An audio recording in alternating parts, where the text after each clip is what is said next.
Chapter 23. The Oliverian Theory.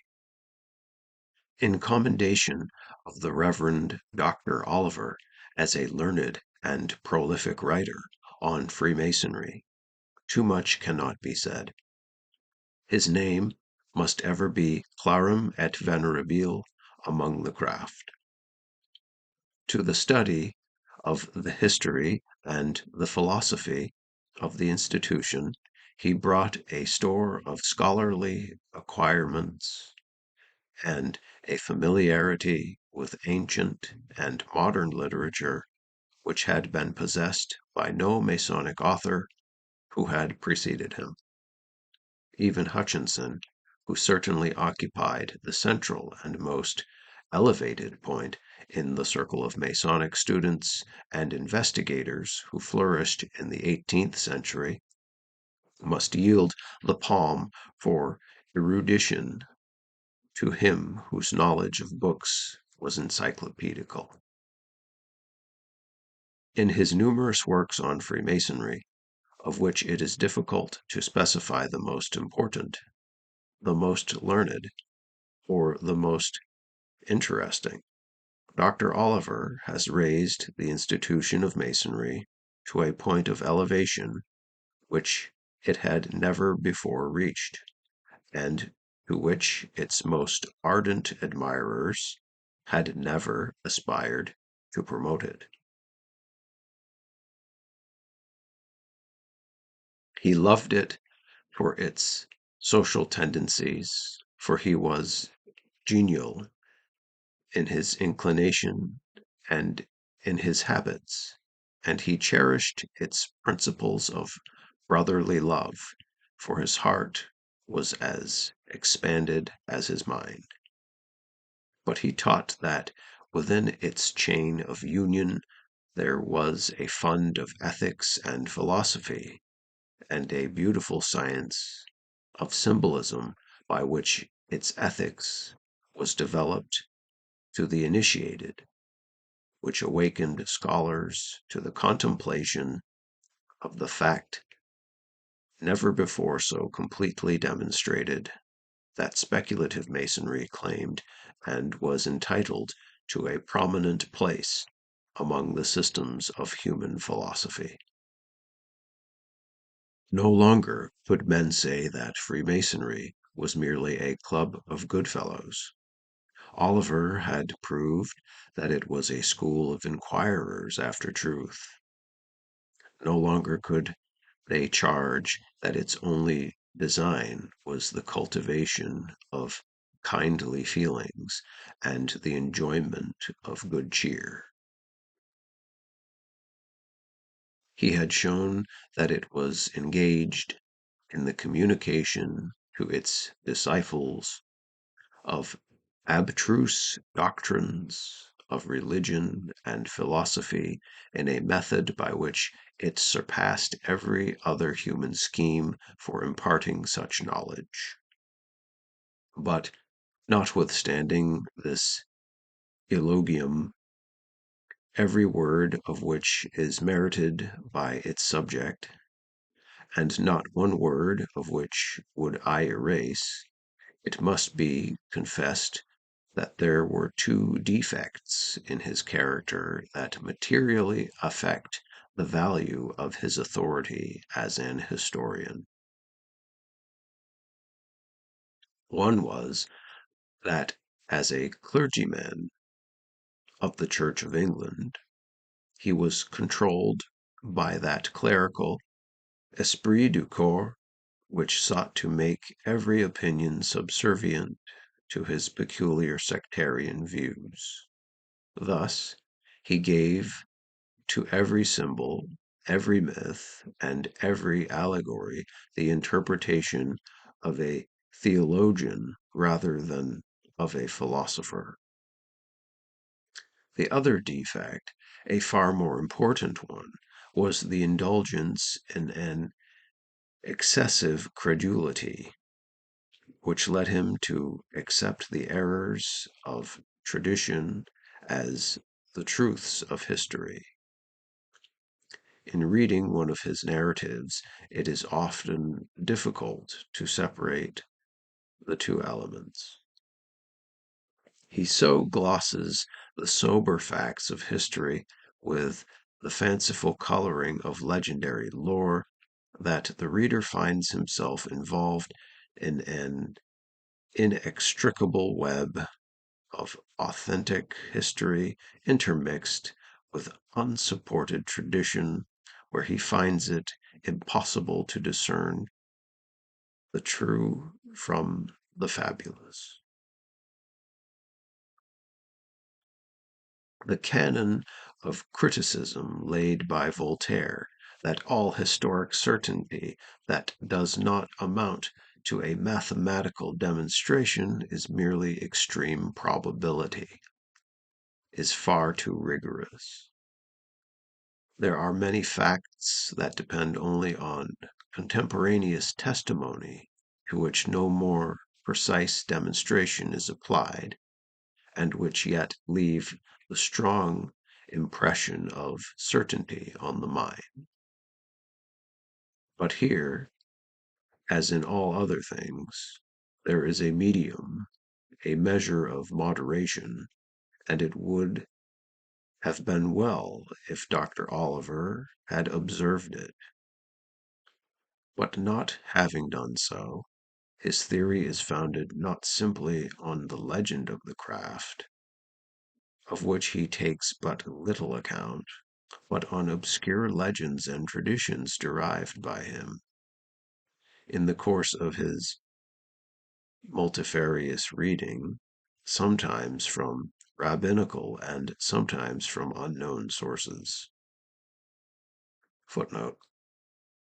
He divides the legends of Masonry into two classes, neither of which embraces the incredible.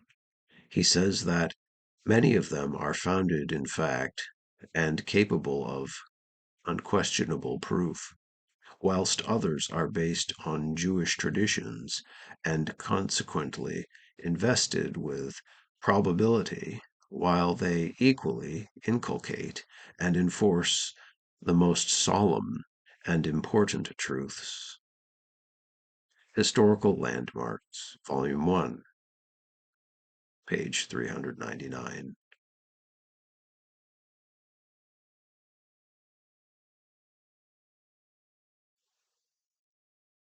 The theoretical views of Oliver as to the origin and progress of Masonry from a legendary point of view are so scattered in his various works that it is difficult to follow them in a chronological order. This is especially the case with the legends that relate to the periods subsequent to the building of the temple at Jerusalem. Up to that era, the theory is enunciated in his Antiquities of Freemasonry, upon which I shall principally depend in this condensation. It was, it is true, written in the earlier part of his life, and was his first contribution to the literature of Masonry, but he has not in any of his subsequent writings modified the views he there entertained. This work may therefore be considered, as far as it goes, as an authoritative exposition of his theory. His historical landmarks, the most learned and most interesting of his works, if we except, perhaps, his History of Initiation, will furnish many commentaries on what he has advanced in his Antiquities.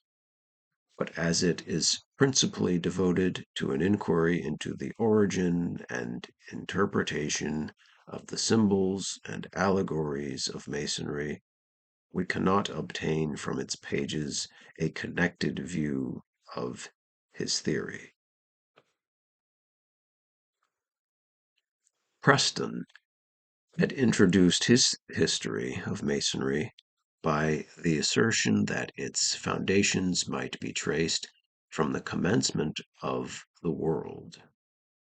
Dr. Oliver is not content with so remote an origin, but claims, on the authority of Masonic traditions, that the science existed before the creation of this globe, and was diffused amidst the numerous systems with which the grand empyreum of universal space is furnished. Footnote: Antiquities, Period 1, Chapter 2, page 26. But as he supposes that the globes constituting the universe were inhabited long before the earth was peopled, and that these inhabitants must have possessed a system of ethics founded on the belief in God, which he says is nothing else but speculative Masonry, we may regard this opinion as merely tantamount to the expression that truth is eternal.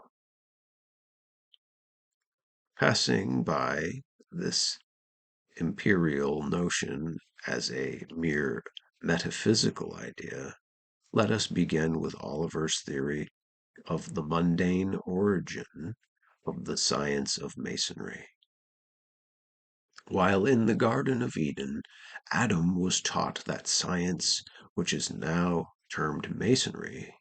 Footnote: Oliver, Antiquities 1, 2, 37.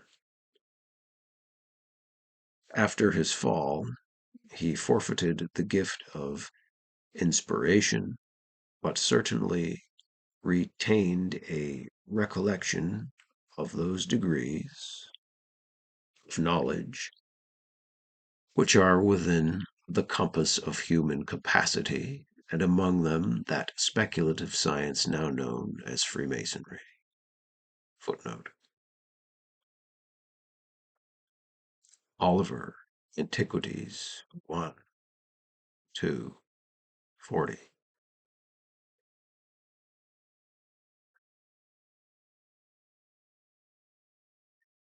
These, in the course of time, he communicated to his children. Of these children, Seth and his descendants preserved and cultivated the principles of Masonry which had been received from Adam, but Cain and his progeny perverted and finally abandoned it. However, before his complete secession, the latter, with some of his descendants, reduced the knowledge he had received from Adam to practice, and built a city which he called Hanok. The children of Lamech, the sixth in descent from Cain, also retained some faint remains of Masonry, which they exerted for the benefit of mankind. It is in this way that Dr. Oliver attempts to reconcile the story of the children of Lamech, as detailed in the legend of the craft, with his theory, which really ousts Cain and all his descendants from the pale of Masonry. The sons of Lamech were Masons, but their Masonry had been greatly corrupted. Dr. Oliver makes the usual division of Masonry into operative and speculative. The former continued to be used by the Cainites after they had lost all pretensions to the latter, and the first practical application of the art was by them in the building of the city of Hanok, or as it is called in Genesis, Enoch.